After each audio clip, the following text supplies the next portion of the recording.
Enjoy these clips from the Catholic Coffee Podcast.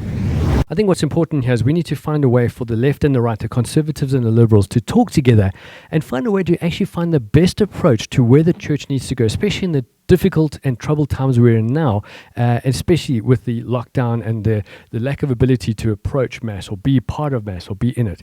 I think that's absolutely vital. So how do we approach this? Who knows? But one thing I can tell you is that when things are absolutely urgent, things can move very fast within the church.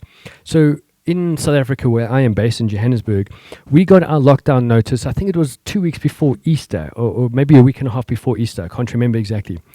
What happened then? The next day, before the doors closed or before the gates were locked, we had an executive pastoral council meeting. So I'm on the pastoral council at the moment. I'm the vice chair, and we were called into an executive meeting urgently that night. So we did it literally at the same time.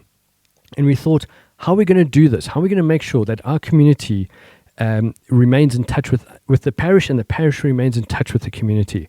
And obviously the thing to do was to film the masses and put them onto YouTube and Facebook and WhatsApp and spread messages and stay in touch with the community like that.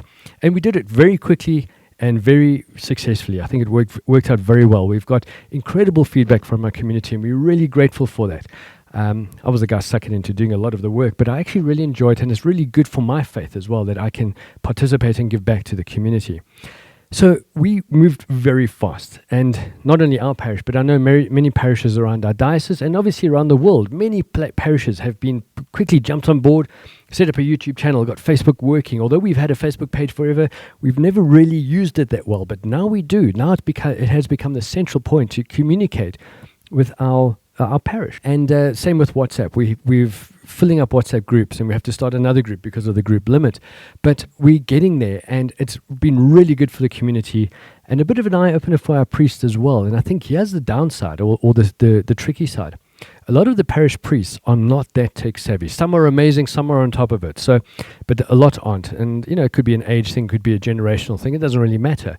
But that's where they need the support of the community. That's where we step in and say, hey, Father, don't worry about this.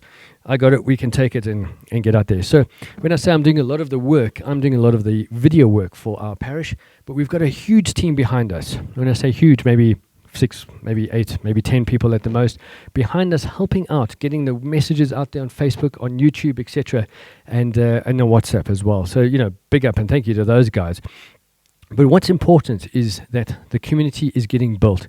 I went in with the mindset of we could face losing our community if we don't do this right and if we don't be in touch with the community.